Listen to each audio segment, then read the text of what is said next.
ay ginawa ng Allah na pinaka-himala na dala-dala ni Prophet Muhammad sallallahu alaihi wasallam. Pinasok mo yung karayong, yung nabawas ng karayong na tubig mula dun sa dagat, ay galing lang mabawasan ang pagyayari ng iba.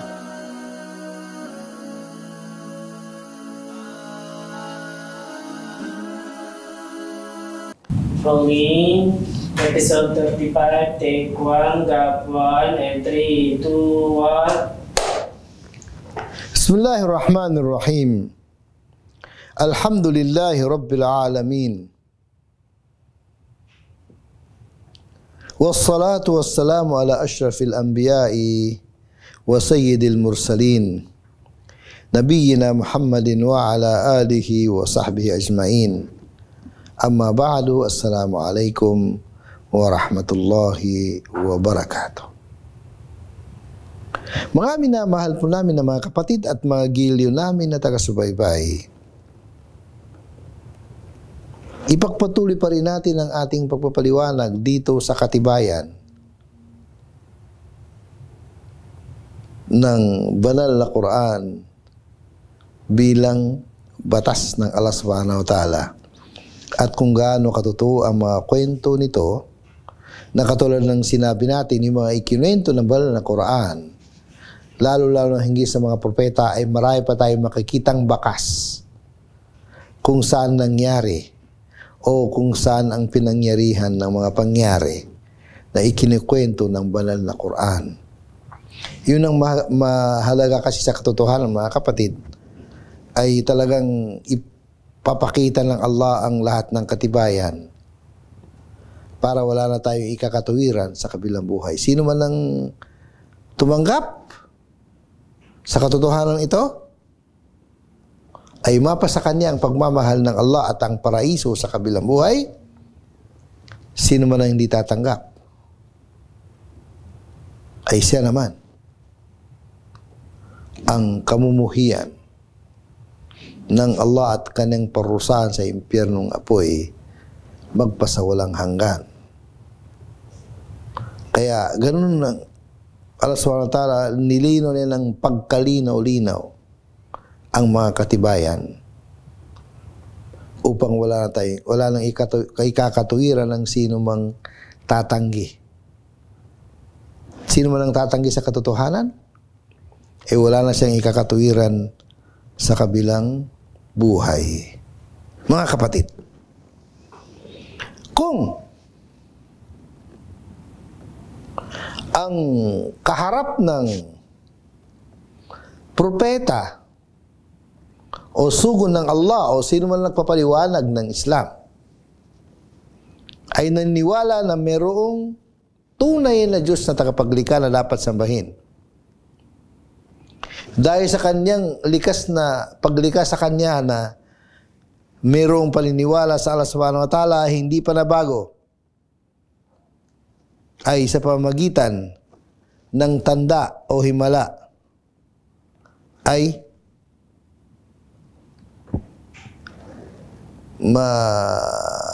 mapapaniwala siya sa anuman o sino man ang nagsasabi na siya propeta, at mapapaniwala siya sa kaisahan ng Allah na karapat-dapat na sambahin.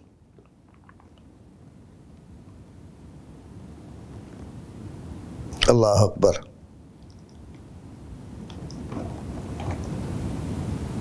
Ibig sabihin, sa ibang paraan na naman siya dapat na mahikayat tungo sa katotohanan. Kaya bilang patunay na ang banal na Quran ay himala, katulad ng sinabi ng Allah Subhanahu wa Ta'ala doon sa mga hindi naniwala sa banal na Quran, naniwala sila sa Diyos pero hindi sila naniwala sa banal na Quran. Katulad ng mga Hudyo at katulad din ng mga Kristiyano, naniwala sila sa Diyos na may tagapaglikha talaga, pero hindi nila tinatanggap ang banal na Quran. Kaya paano man ang paraan sa kanila? Dahil naniniwala sila sa Diyos, meron talaga tagapaglikha, pero hindi ka tanggap-tanggap sa kanilang banal na Quran. Anong kwento o paliwanag na banal na Quran patungkol sa kanila ayon sa Surat Hud, ayat 13 at saka 14 ng Surat Hud, Sura 12 ng banal na Quran. Hindi pala 12 mga kapatid. Sura 11, 11 ang banal na Quran. Ganito ang sinabi ng Allah, A'udhu billahi minasyaitanir rajim. Am yaquluna iftara. Kul fa'tu bi ashri suwarin mithlih. Kung sinasabi nila na inimbento ni Prophet Muhammad ang banal na Quran, nakatulad ng marami nagsasabi, naniwala sila sa Diyos pero tinatanggihan nila si Prophet Muhammad, tinatanggihan nila ang banal na Quran. Doon sa mga nagsasabi na ang propeta inimbento niya ang banal na Quran, sabi na Allah, Qul fa'tu bi ashri suwarin mithlih. Sabihin mo sa kanila, magpakita sila, mag-produce sila ng 10 kabanata na katulad ng banal na Quran. Muftarayat na mga iniimbento nila. Ibig sabihin, kung pwede pala mag-imbento ng katulad ng banal na Quran, di mag-imbento rin sila. Na katulad ng 10 kabanata ng banal na Quran na inimbento nila. Pwede ba yung ganon? Yun ang titingnan natin kung pwede. Sabi na nga, wadu man istata'tum min dunillah. At sabihin mo sa kanila, wadu man istata'tum. Tawagin niyo sino man ang kaya niyong tawagan para makatulong sa inyo min dunillah maliban sa Allah. In kuntum sadiqin. Kung tama ang inyong mga pag-aangkin na hindi totoo ang banal na Quran. Fa illam yastajibu lakum. Kung sakaling hindi nila kayang tugunan ang inyong paghamon sa kanila, fa'alamu annama unzila bi'ilmillah. Dapat niyo malaman na wala sila talagang kakayanan na tapatan ng inyong paghamon dahil ang banal na Quran ay kapahayagan, ibinaba bilang kapahayagan mula sa Allah. Allahu Akbar. Wa an la ilaha illahu. At katunayan, walang dapat sambahin kundi siya. Siya nang nagmamayari ng Quran. Fahal antum muslimun? Ang tanong sa kanila, dahil wala naman kayo talagang kakayanan na magsagawa ng mga pag-imbento ng Quran kasi hindi ito inimbento. Hindi mo pwedeng tapatan ng imbento lamang kasi hindi ito inimbento ng huling sugo, si Prophet Muhammad sallallahu alaihi wasallam. Kaya tanongin niyo sila, susuko na ba kayo? At susunod na kayo sa Islam? Dahil wala kayong magawa, hindi niyo kayang tapatan ng paghamon ng Allah sa pamagitan ng banal na Quran? Kaya itong salitang ito mga kapatid, na katulad na naipaliwanag na natin noon, itong ganitong salita ay bilang himala ng malinaw na himala ng banal na Quran na kung saan pinapatatag niya ang mensahe ng Islam at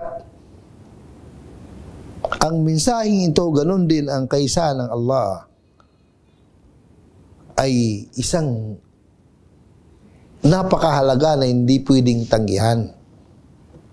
Hindi mo pwedeng tanggihan ang mensahe ng Allah at hindi mo pwedeng tanggihan ang kanyang kaisahan na siya lang dapat sambahin. Allahu Akbar.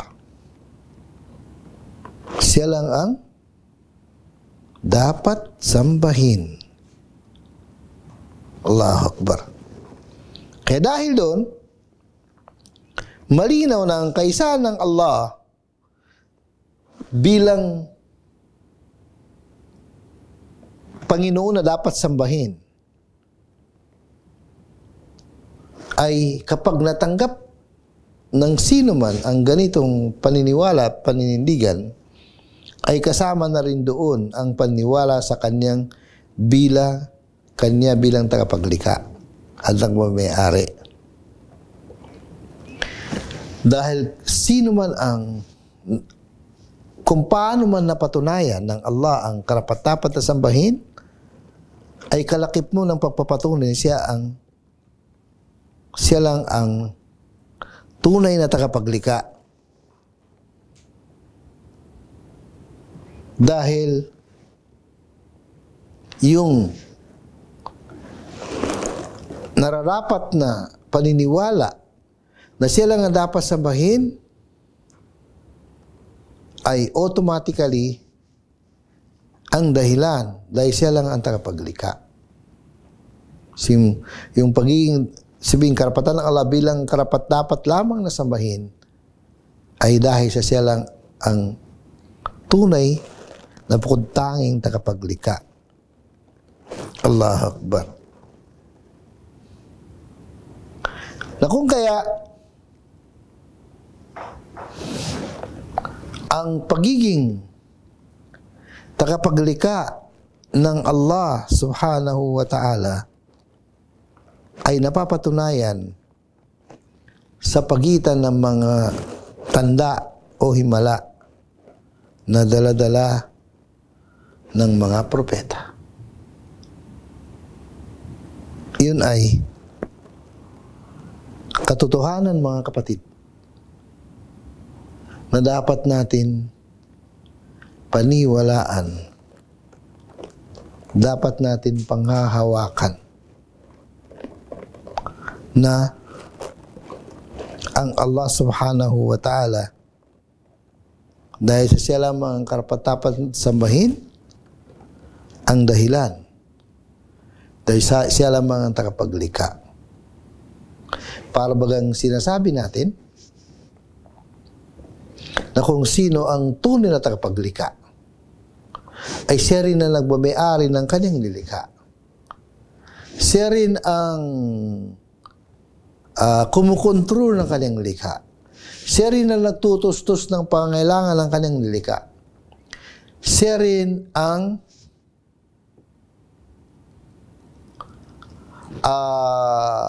nagbibiyaya o magpaparusa sa kanyang nilikha. Magbibiyaya dahil sa kanyang awat pagmamahal, magpaparusa dahil sa kanilang paglabag. Na kung saan pagpaparusa na angkop sa kanilang kasalanan. At yung pagpaparusa ng Allah subhanahu wa ta'ala sa sangkatauhan ay dahil sa kanilang paglabag. Allahu Akbar. Dahil sa kanilang paglabag, pagkatapos dumating sa kanila ang katibayan, pagkatapos dumating sa kanila ang mga propeta. Kapag dumating ng mga propeta at dala-dala nila mga katibayan, ay doon paparusa ng Allah ang sino man ang hindi maging tagasunod ng mga propeta. Nakatulad ng sinabi ng Allah sa banal na Quran, wa ma kunna mu'adzibina hatta nab'atha rasula. Hindi kami nagpaparusa ng mga tao hanggat hindi pa kami nakapagpadala ng mga sugo at propeta. Ibig sabihin, hanggat hindi pa nailantad sa atin ang katotohanan mula sa Allah subhanahu wa ta'ala, ay dahil sa kanyang awat pagmamahal, hindi muna niya tayo parurusahan. Yun ang katotohanan, mga kapatid. Maraming pong salamat. Diyan lang muna kayo. Ang Quran ay ginawa ng Allah na pinaka-himala na dala-dala ni Prophet Muhammad sallallahu alaihi wasallam. Pinasok mo yung karayong, yung nabawas ng karayong na tubig mula dun sa dagat, ay ganun lang mabawasan ang pagmamahal ng iba.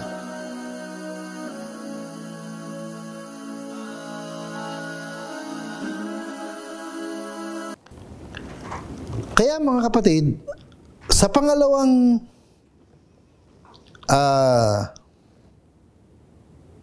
side nung pagiging batas ng Quran na himala at the same time, ito ay ang mga katuruan, mga batas, na kung saan itong mga katuruan na ito na nagmula sa banal na Quran at mula sa sunan ng propeta sallallahu alaihi wasallam ay upang may sakatuparan ang anuman ang nakakabuti sa nilikha ng Allah, lalo-lalo na ang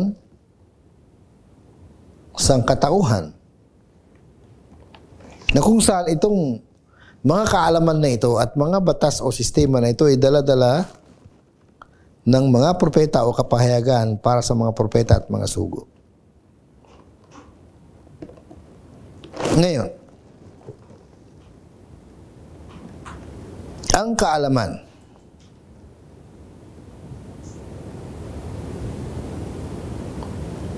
ay pinapatunayan ng mga kaalaman na dala-dala ng mga propeta, na kung saan pinapatunayan nito kung gaano sila katotoong lahat na mula sa Allah at kung gaano sila katotoong lahat na sila ay mga propeta at mga sugo. Bakit? Yung mga kaalaman na kanilang dala-dala ay hindi magkakasalungat. Sa halip, hindi magkakasalungat, sa halip ito ay magkakatugma. Na kung saan hindi mo pwedeng sabihin na nagkasundo si Noah kay Moses, kasi malayong agwat ni Noah at saka si Moses. At hindi mo rin pwedeng sabihin na nagkasundo si Moses at saka si Jesus Christ dahil malayo rin ang kanilang agwat. Pero bakit ang mga kaalaman na kanilang dala-dala ay magkaparihas o magkatugma? Nagkasundo ba sila na isa lang kanilang dala-dalang kaalaman o mensahe? Imposible. Imposible. Pero dalawa o tatlong pinapatunayan ng pangyari. Unang-una, pinapatunayan nila na siya nagmula, sinugo, pinili na nag-iisang Diyos lamang.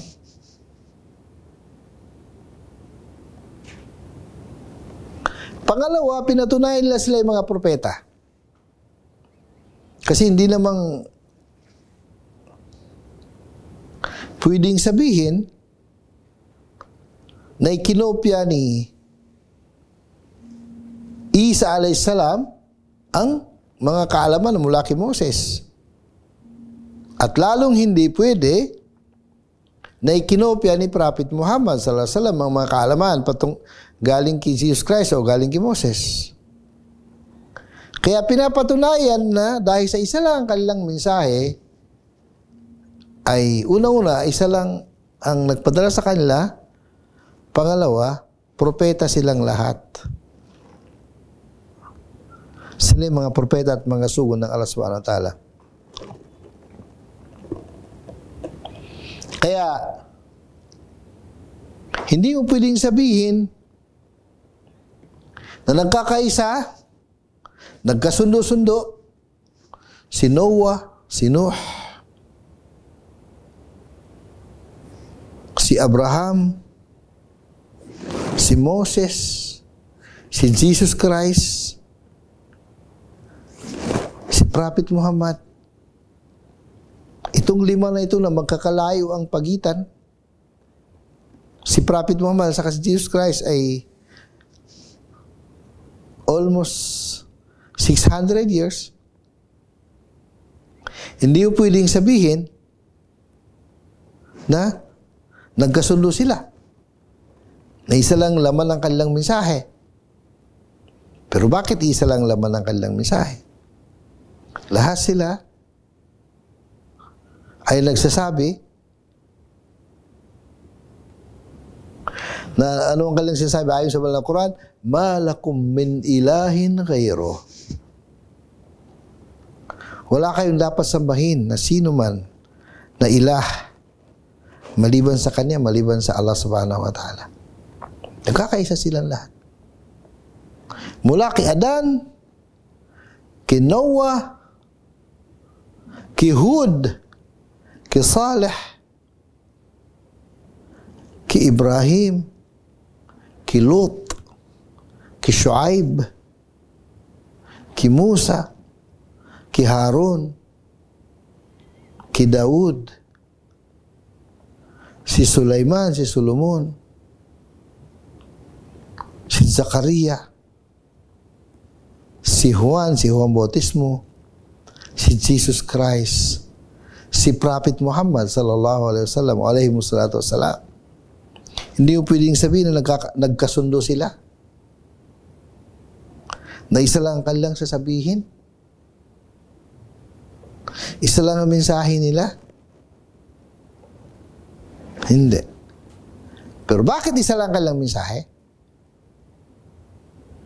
Patunay na silang lahat ay mga propeta. At patunay na silang lahat ay propeta na pinadala ng Allah subhanahu wa ta'ala. Kaya yung kanilang mensahe, yung kanilang misyon ay pare-pareho. Yun ang pinatunayan nun. At yung meron pang sikreto. Yung pagbabalita ni Musa alayhis salam, ni Moses, at pagbabalita ni Jesus Christ na merong darating na huling sugo na nabanggit sa aklat ni Moses, nabanggit sa aklat ni Isa alayhis salam, Jesus Christ. Na merong darating na huling sugo na yun na nga si Prophet Muhammad sallallahu alaihi wasallam. Pwede bang nagkasundo si Moses at saka si Isa alayhis salam na pareho nilang ibabalita yung magandang balita sa pagdating ng huling sugo? Imposible. Kasi si Musa at saka si Harun sa panahon ni Pero ng Egypt, pagkatapos noon, sumunod pa si Daud at saka si Sulaiman, si David at saka si Solomon. Allahu Akbar. Si Daud at saka si Sulaiman. Pagkatapos, si Zakaria at saka si Yahya. Si Zakaria at saka si Juan Bautismo. Saka dumating si Isa alayhis salam. Ibig sabihin, pagkalipas ng libong taon o libu-libong taon saka dumating si Isa alayhisalam. Pwede bang sabihin na dahil sa katotohanan, ibinalita ni Musa alayhisalam ang pagdarating ng huling sugo? Pagkatapos nung dumating si Isa alayhisalam, si Jesus Christ, ibinalita rin ng the same news? Yun na imposible. Yun ang patunay lamang na si Musa alayhisalam at saka si Isa alayhisalam na nagdala ng magandang balita sa pagdating ng huling sugo, si Prophet Muhammad sallallahu alaihi wasallam, ay hindi sila nagkasundo. Pero anong pinatunayan nun? Pinatunayan na totoo yung kanilang ibinalita. Sa pagdating ng sugo, na huling sugo. At yung mga Hudyo sa Madina ay alam na alam nila ang pagdating ng huling sugo. Alam na alam nila. Allahu Akbar. Ganon din ang ganon din ang mga Kristiyano. Alam na alam nila ang pagdating ng huling sugo. Kasi nabanggit sa kanilang aklat. Allahu Akbar. Nakatulad nung nakita nung monk, yung monghe, na nadadaanan ng mga negosyanteng, mga traders ng mga taga-Makkah sa lugar na malapit na sa Syria. Bilang mongke, alam niya ang katangian ng huling sugo at nandun sa caravan na yun, si Prophet Muhammad sallallahu alaihi wasallam. At napag-alaman nung monk na yun, ng itong tao na ito ay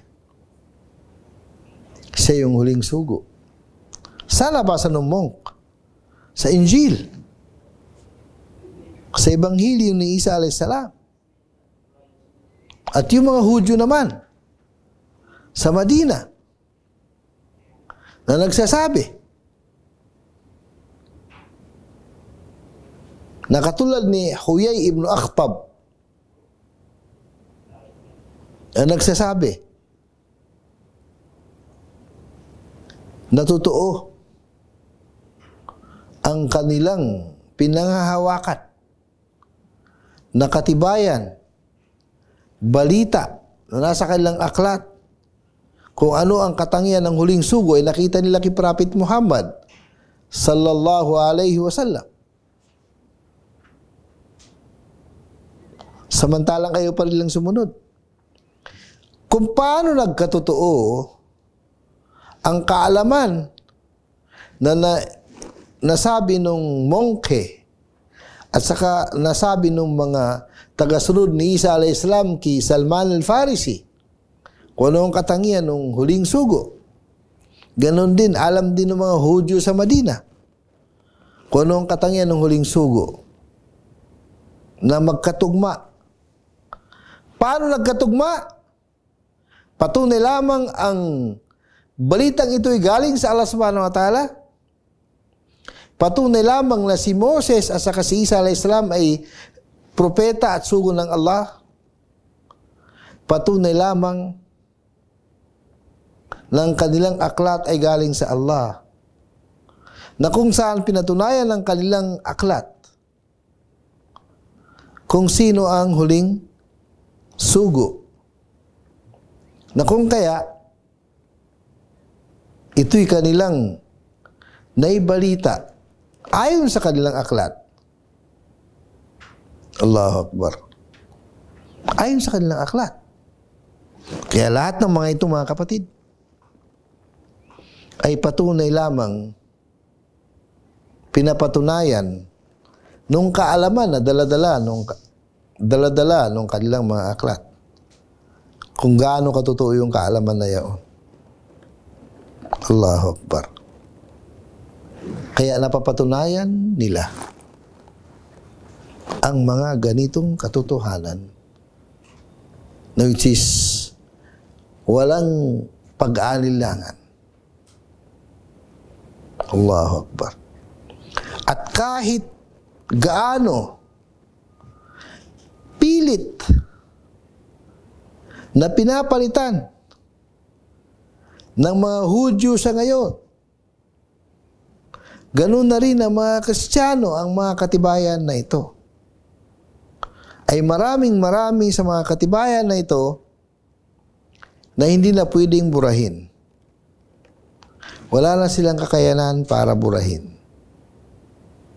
Allahu Akbar. Hindi na pwedeng burahin. Kaya ito'y kaalaman na kung saan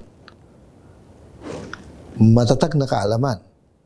Kahit binago na nila ang aklat, binago na nila ang Injil, pero hindi pa rin nila tuluyan na lubos na mabago kasi meron pa rin natitirang katibayan. Kayo na mga katotohanan, mga kapatid, doon sa mga kaalaman na dala-dala ng mga aklat na nagpatunay kung gaano katotoo ang banal na Quran. Maraming pong salamat. Jazakumullah khair. Assalamualaikum warahmatullahi wabarakatuh.